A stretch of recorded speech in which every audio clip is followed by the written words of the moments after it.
Okay, we're going to run through the calculations involved in calculating the probability of a type 2 error, which is beta.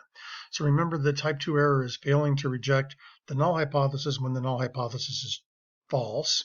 And the probability that that happens is we call beta. So it gets a little bit involved because it depends on the sample size and it depends on how false the null hypothesis is. Suppose we're conducting the following hypothesis test.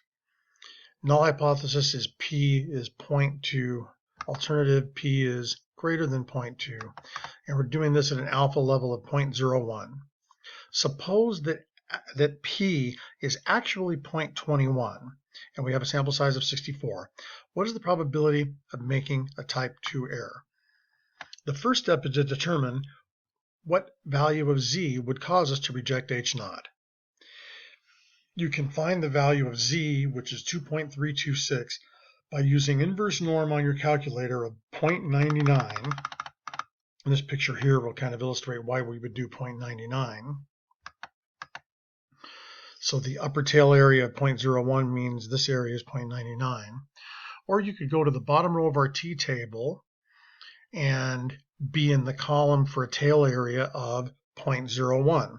Remember that the bottom row of the t-table is actually infinity degrees of freedom, which is values of Z star. So somehow you figure out that this magic Z is 2.326.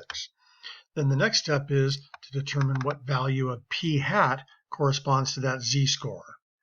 So we're going to have to solve this formula here for P hat, plugging in what we know about Z and P from the null hypothesis and N, and solving all that for P hat, we get that P hat is 3163.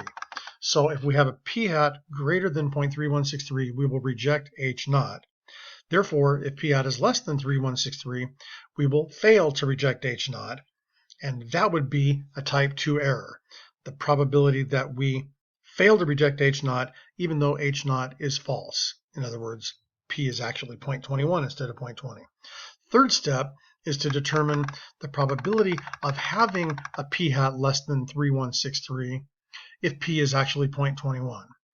So now we're taking this 3163 and we're turning it back into a Z-score. Now you would think that we would get the Z-score we had up here of 2.326, but now we're turning it into a Z-score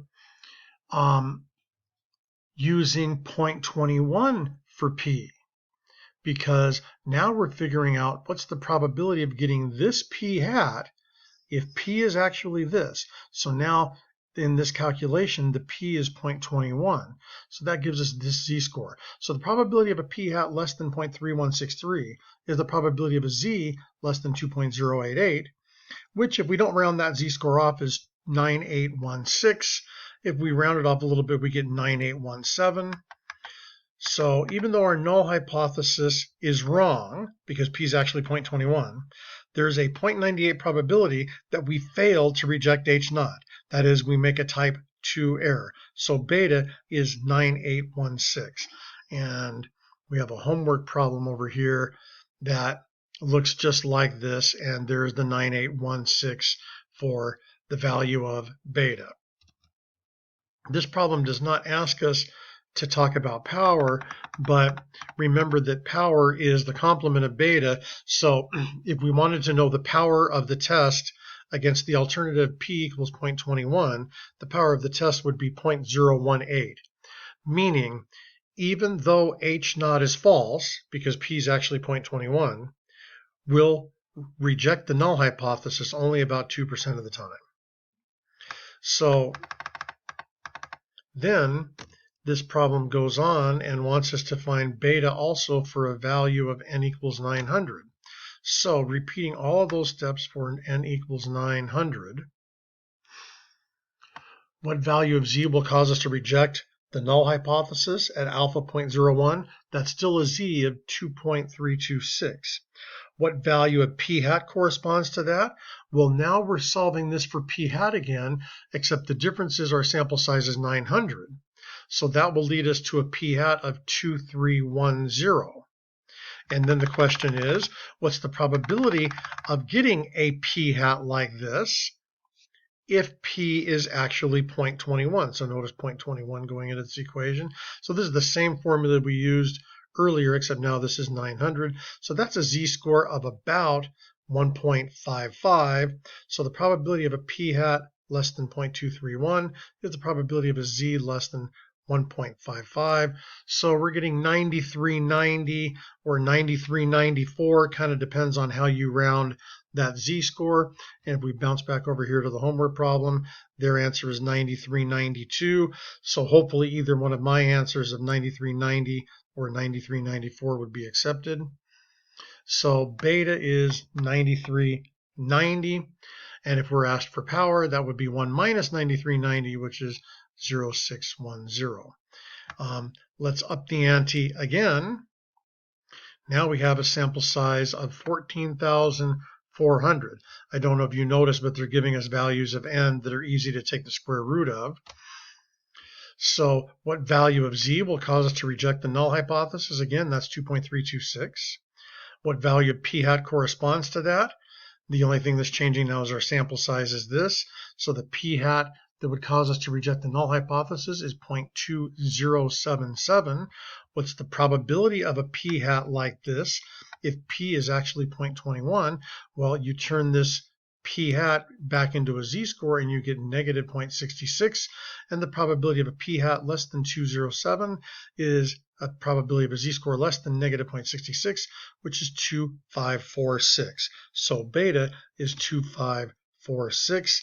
The answer they have here is 2541. Hopefully our answer is close enough to that it would get marked correct. And doing this once again, they have an n of 40,000.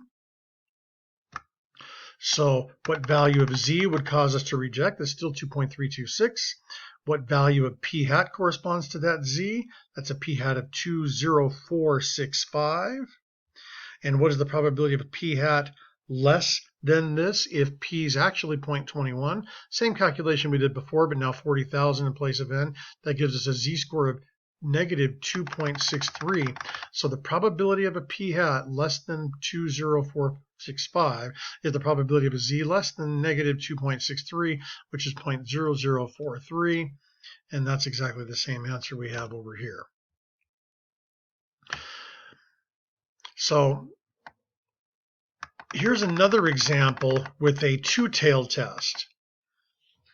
So what is the probability of a type 2 error if p is actually 0.1 in this setting? So now we have a null hypothesis where p is 0.05 versus p not equal to 0.05.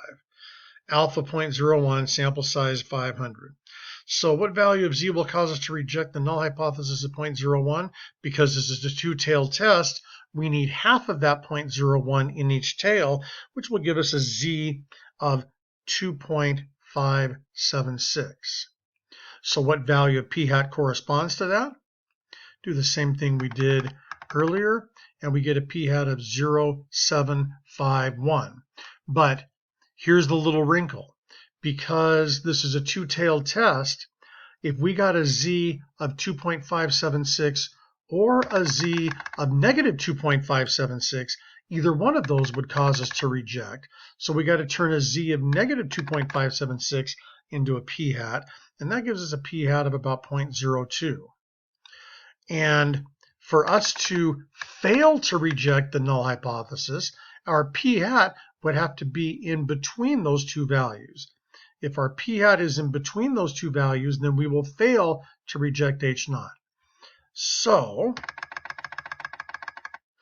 turning those two p hats into z's, the probability of a p hat between the two earlier values here, the 0.07 and the 0.02, the probability of a p hat in that range is the probability of a z in this range, which is 0.0317, or depending on how you round off the z-scores, 0.0314. So beta is 0.0314.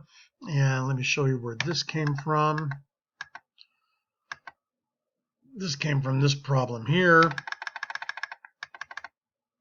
Testing at an alpha of 0.01, sample size of 500, null hypothesis 0.05, alternative not equal to 0.05, and they ask us for the for part B of this, what's the probability that the company's premise will be judged correct, so fail to reject the null hypothesis, when in fact 10% of the customers qualify, and they're saying 0.318.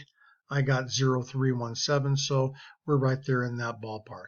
So anyways, that's an overview of how you do the somewhat complicated calculations involving beta.